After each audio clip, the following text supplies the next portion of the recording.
आपको किसी भी गरीब आदमी को थाना में जाए तो आपकी इज्जत, उसकी इज्जत भगवान की तरह करिए। किसी भी व्यक्ति से थाना प्रभारी लोग पैसा मत लीजिए, ये मेरा आग्रह है यहां से। यदि आपके मन में यह मलाल हो, मैं कुछ नहीं करूंगा, लेकिन आपके घर और थाना के बाहर आपको जितनी गोली है चला लेना, एक आदमी को भी आप छेड़िएगा और पैसा मांगिएगा तो हम थाना के आगे तब तक बैठेंगे जब तक हम पूर्णिया को आजाद नहीं कर देंगे। हमारी लड़ाई लोकतांत्रिक होगी, हमारी लड़ाई सोशल मीडिया के द्वारा होगी, हमारी लड़ाई आम आदमी को जोड़कर होगी, हमारी लड़ाई एक दूसरे के सहयोग से होगी, हमारी लड़ाई आपके तरह रावण और हिटलर से नहीं। रावण जितना बड़ा हो, मरना तो होता है ना।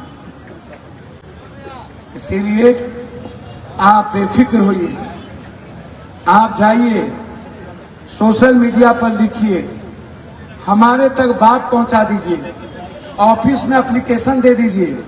अस्पताल जाने के पहले आप मेरे, कोई भी गरीब आदमी कहीं भी यदि आप जा रहे हैं डॉक्टर के यहाँ एडमिट होने, कोई भी नर्सिंग होम, इमरजेंसी हो तो आप तुरंत भर्ती करके हमको खबर करिए। लेकिन यदि आप इलाज के दौरान किसी ने आपको कहा एडमिट होने, तो उसकी जानकारी मेरे कार्यालय को दीजिए। हमारे कार्यालय से वह आपको जिम्मेदारी हमारे लोग जाएंगे, ताकि आपका शोषण।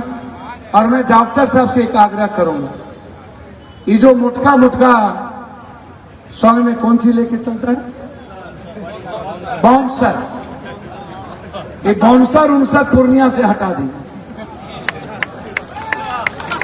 हम यदि चाहे कोई हो, आप कहते हैं सुरक्षा के लिए है, ये सुरक्षा के लिए नहीं है।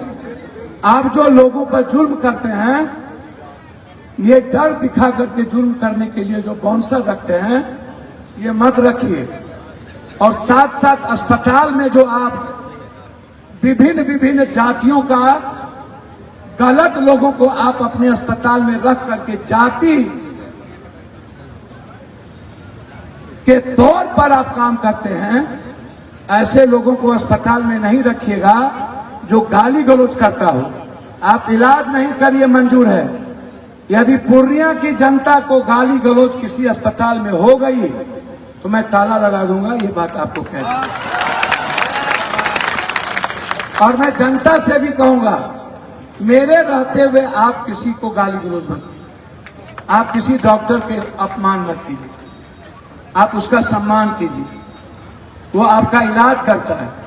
आप हम तक बात पहुंचाइए, मैं डॉक्टर साहब से या तो खुद बात करूंगा, जरूरत होगा तो मैं आपके लिए अस्पताल जाऊंगा। आप बेफिक्र रहिए, आप हमको कहिए थाना में कहां दिक्कत है, जरूरत होगी तो मैं डीजी से बात करूंगा, सीएम से मिलूंगा। आप बेफिक्र रहिए। माफिया लोगों को लगता है कि सारा रास्ता पटना इन्हीं लोग का है। हम जिस दिन चाहेंगे ना, ये जो 10 ठो बाउंसर और राइफल लेके चलते हो, ये हम 90 के पहले ये सब चीज बहुत देख लिए, हमको सिखाओ नहीं। हम बहुत 9000 दिया, बहुत बड़े बड़े जमींदार, हम लोग मथुरा, हम लोग भड़कों से आए मधेपुरा, हमारी पैदाइश अस्पताल में हुई। और जब हम पैदा लिए थे तो हम एम्बेसडर और फिएट कार से खुर्दा गए थे। हमारे बाप को तभियो पुराना फिएट और पैदा लेकर के खुर्दा। इसीलिए एक बात याद रखिएगा, चाहे वो मेरा बाप दादा हो या ननिहाल हो, हमें संस्कार दिया है मेरे ननिहाल ने, हमारे बाप ने, हमारे बुजुर्गों ने, हमारे परिवार के लोगों ने। और उसी संस्कार का देन है कि आज दुनिया की सेवा के लिए मैं खड़ा रहता हूं, मैं उसकी मदद के लिए खड़ा रहता हूं।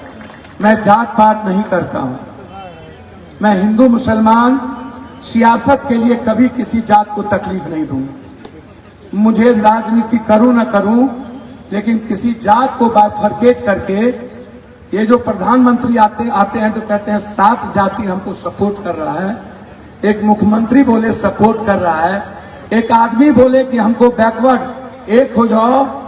मैं ऐसी राजनीति नहीं करूंगा, मैं मर जाऊंगा, आपको विश्वास रखिएगा।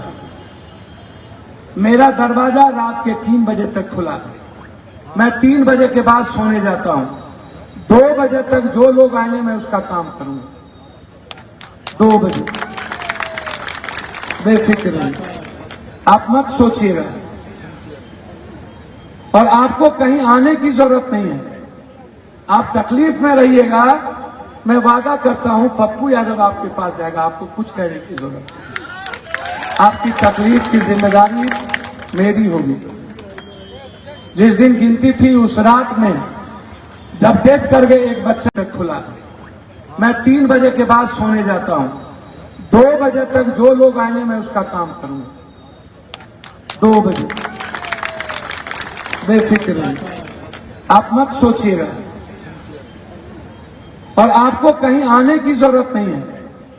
आप तकलीफ में रहिएगा, मैं वादा करता हूं पप्पू यादव आपके पास जाएगा, आपको कुछ कहने की जरूरत नहीं। आपकी तकलीफ की जिम्मेदारी मेरी होगी। जिस दिन गिनती थी उस रात में जब डेथ कर गए एक बच्चा, तो मैं वहां आकर के विशाल, मैं वहां आकर के 12 बजे मदद करके गया। सुबह में गिनती थी, मेरे लिए गिनती महत्वपूर्ण नहीं था, मेरे लिए वो परिवार महत्वपूर्ण था जिसकी उम्मीद खत्म हो गई। और उस वक्त मेरी जरूरत थी उन्हें। उस वक्त एक बेटे को, मां को महसूस करना था कि पप्पू मेरा है। यदि हम नहीं जाते तो और ज्यादा तकलीफ में होता। इसीलिए आज आप लोग को मैं धन्यवाद, आभार करने के लिए, दिल से धन्यवाद देने के लिए। आपने भारत में एक इतिहास लिखा है। पूर्णिया आज वर्ल्ड में पहचान बनी है, पूर्णिया की दुनिया में पहचान बनी। किसी से पूछोगे तो बोलेगा पप्पू का पूर्णिया, किसी से पूछोगे तो बोलेगा पूर्णिया का पप्पू, पप्पू का पूर्णिया, पूर्णिया का पप्पू। अंत में जिन मां ने, जिस दल के नेताओं ने परोक्ष अपरोक्ष आशीर्वाद भी दिया है, मैं उन्हें थैंक्स देता हूं, धन्यवाद देता हूं। चुनाव खत्म हो गई, मुझे कोई लेना देना नहीं। जो लोग जिस दल में हैं अपने दल का काम करते हैं, मैं उनका भी एमपी हूं, मैं उनका भी बेटा हूं, मैं उस परिवार का भी हिस्सा हूं। मैं अपने परिवार की तरह ही देखूंगा। मेरी लड़ाई सिर्फ आम आदमी की जिंदगी में दखल देने वालों के खिलाफ है, किसी जाति को गाली देने के वालों के खिलाफ है, माफियाओं के खिलाफ है, सिस्टम के खिलाफ है, न्याय के लिए है, अन्याय के खिलाफ है, व्यवस्था के खिलाफ है। मेरी लड़ाई किसी भी कीमत पर जो दूसरों के विचारों की इज्जत नहीं करता उसके खिलाफ है, जो दूसरे धर्म और मजहब की इज्जत नहीं करता उसके खिलाफ है, जो दूसरों के अधिकारों का सम्मान नहीं करता उसके खिलाफ है। मेरी लड़ाई राजनीति का हिस्सा नहीं होगा। मेरी लड़ाई किसी भी कारण से जो हमारे विरोधी हैं, मैं उनसे सीखूंगा।